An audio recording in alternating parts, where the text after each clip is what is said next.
All right. Thank you very much. And before I get started, I just want to acknowledge my co-authors, a team of folks both in the field and back in the office, as well as Pacific Fleet for funding. We also received 1 day of funding support from Pacific Island Fisheries Science Center. Want to thank Jessica, Kristen, and Mark. We get a lot of support from the range to deconflict our activities.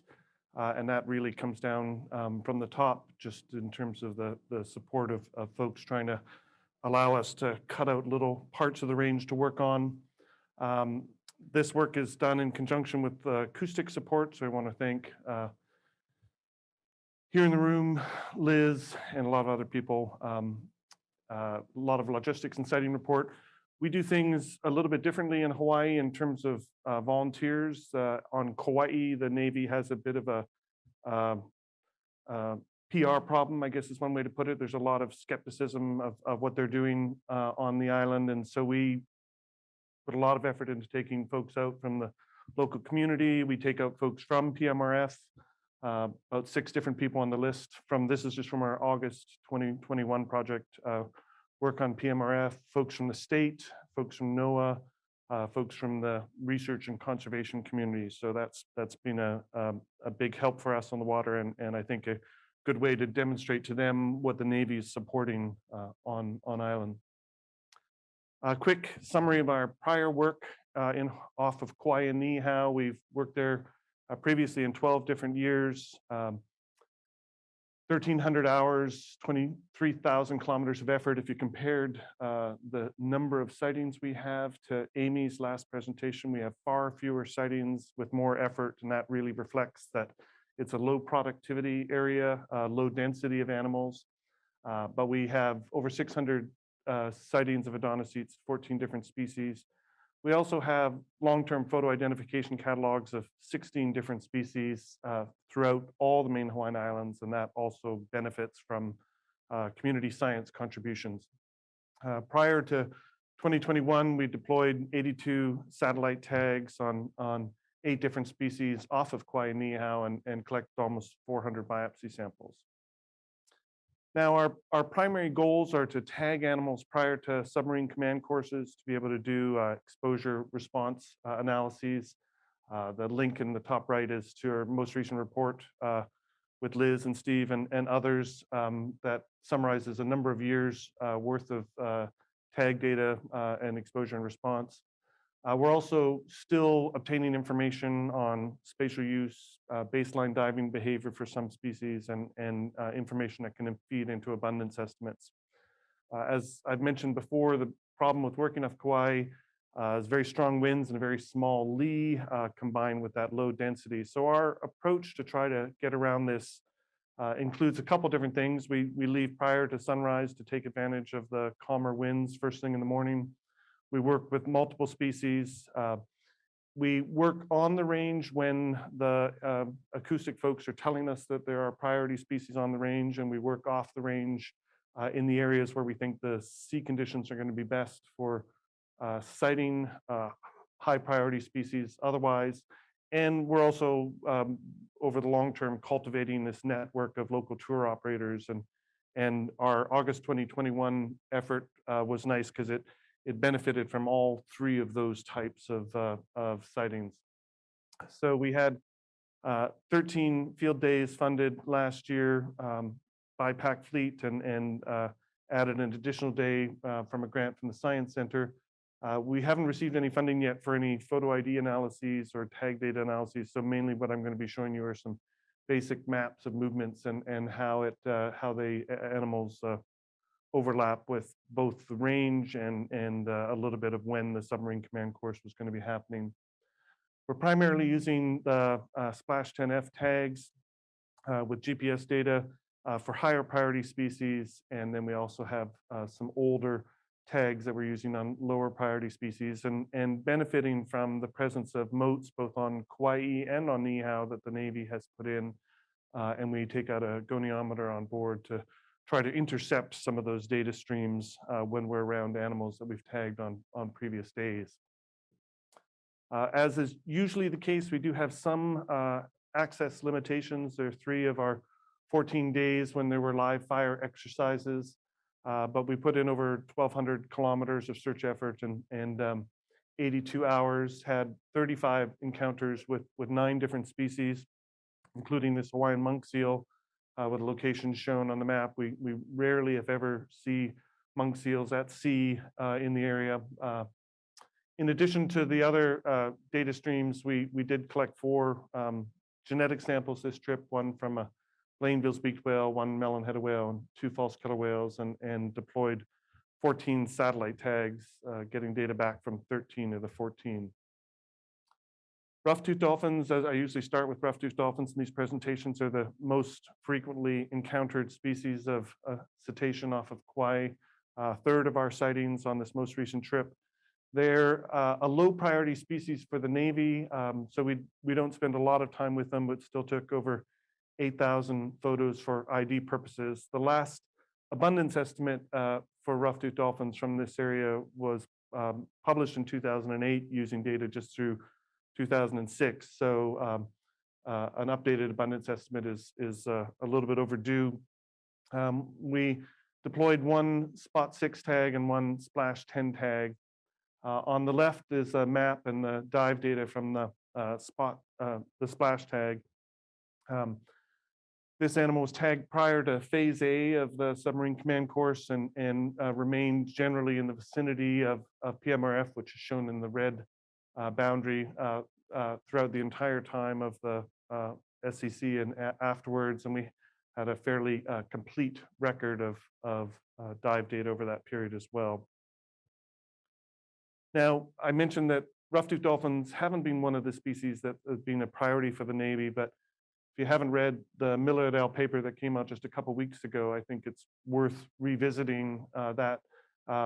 What that paper basically does is set up a framework that species that are showing stronger reactions to predators are also the same species that are showing stronger reactions to mid-frequency active sonar or to anthropocenic sounds. We have seen killer whales attacking rough-toothed dolphins on the range before in 2011. And there's also this paper that came out that showed a strong acoustic reaction. So even though our sample size has been limited for this species in the past, it potentially would be one that actually might be expected to show a greater response. Common bottlenose dolphins are also relatively common in the area. We had 6 encounters, 3 on the range and 3 adjacent to the range. 2 of the 3 we were directed to them from acoustic detections. We published an abundance estimate for bottlenose dolphins last year that showed evidence of a decline for the Kaua'i population over about a 20-year period. We're still taking lots of photos of the species for individual photo identification to feed into those abundance estimates, and deployed 2 the splash 10F tags in the second half of the field effort. One of those tags, no dive data, but the other one we had a fairly complete record of dive data from that animal. Was tagged during phase A of the submarine command course and transmitted all the way through and past the end of phase B. On these maps, the yellow circles are the Argos locations, filtered Argos locations, and the white squares are the GPS locations. You'll notice all the ones on land are actually the Argos locations, not surprisingly. But the animal, some of these offshore excursions actually have both GPS and Argos locations, so they are occasionally spending time further offshore.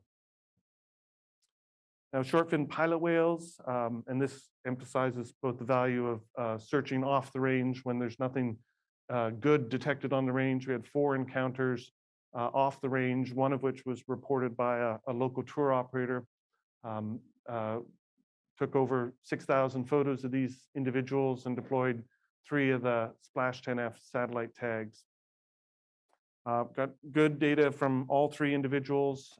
Both they were tagged prior to phase A and went all the way through past phase B for all 3. So good potential candidates for looking at exposure and response.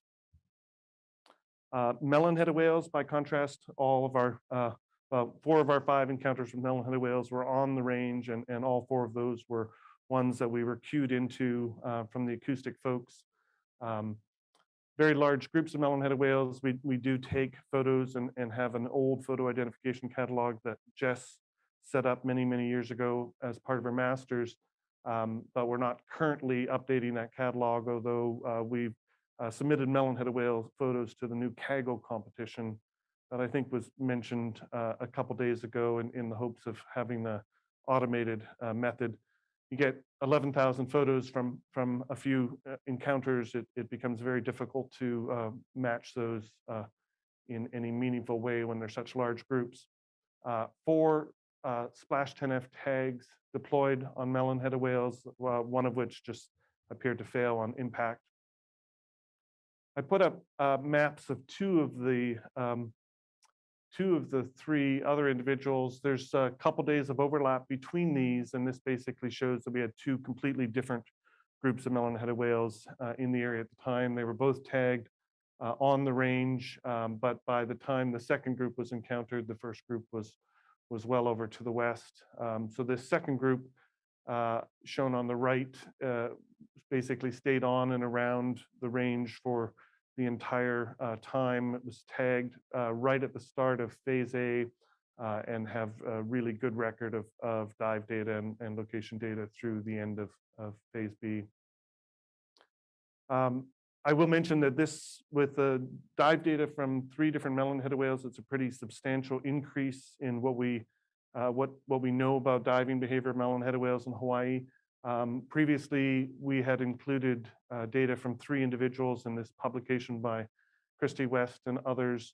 And we have a student who's currently looking at the combined data set, which now is large enough to really start to tease apart some of the lunar influences on diving behavior that we found in several other species, as well as a just more robust sample for understanding diel patterns.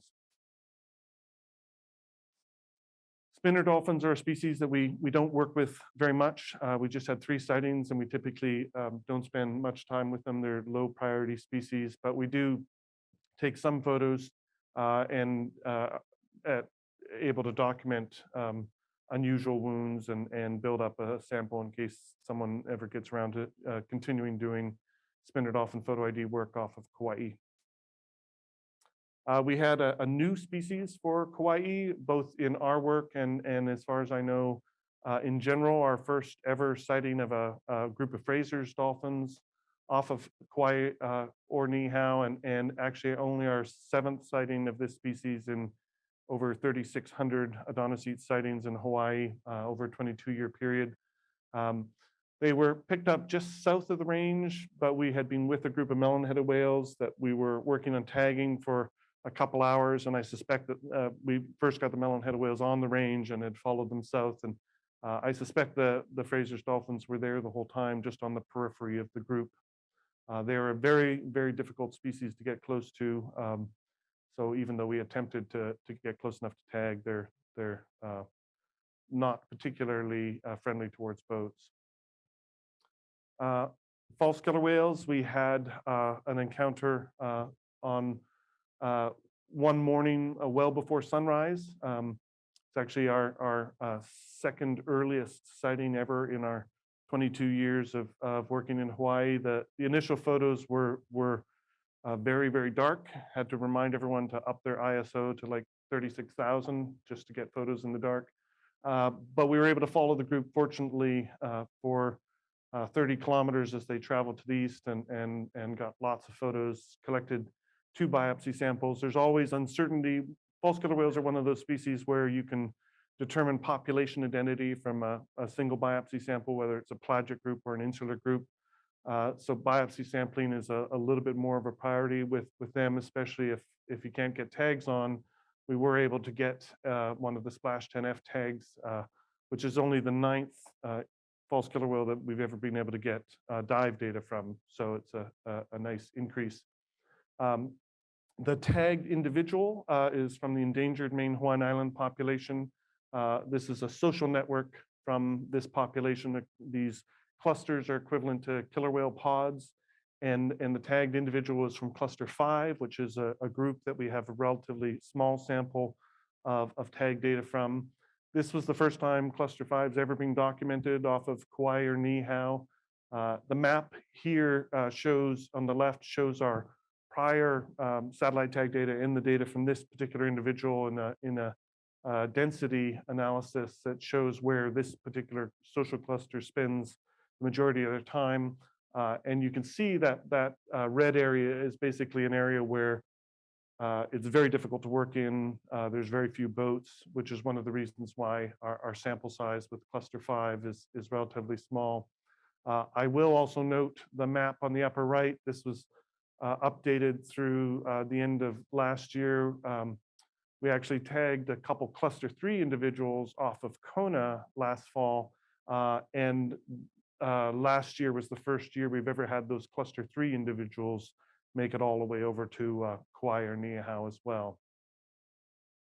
Now, this particular individual, the track shown here, unlike the tracks that I've shown previously for pilot whales and bottlenose dolphins, there's not a lot of back and forth on this track. It's a nice linear track, and that really just reflects that false killer whales tend to be traveling in a pretty direct manner almost whenever we see them. And so the Argos and the GPS locations end up lining up much better. I mentioned this is just the 9th individual that we have dive data from. And if any of you were at the Biologging Science Conference in October, we actually included information from this individual in that. We got a pretty complete record of dive data. And we're working on a manuscript that's basically looking at diel and lunar variability in false killer whale dive patterns. Last but not least, we had an encounter with Blainville's beaked whales. This was a group that we were directed to based on the acoustic detections. There's a lot of acoustic detections of Blainville's on the range. Most of them are in really rough water. And so this was a pretty amazing event for all of us actually being able to get to and find this group. And you can see from the photo on the right that it was relatively calm out there, which made documenting the group or finding the group much easier, staying with them for a while. This is just our 7th encounter with Blainville's off of Kaua'i or Niihau, and the first one in quite a few years, a group of 7 individuals. This just shows the gun camera and slow motion of tagging adult male. Now, we had good location data, not quite as good dive data from both individuals, but the group was encountered right at the start of phase A of the submarine command course, and they basically remained on or very close to the range all the way through the end and past phase B. So this will be a very useful and interesting data set to look at, given some of the earlier work showing Blainville's on the range that are basically going silent or reducing their echolocation rates quite dramatically. And there's always been this question of, are they leaving the range or are they staying there and just stopping foraging? And so this might be one way of getting at that. So a quick summary of our accomplishments.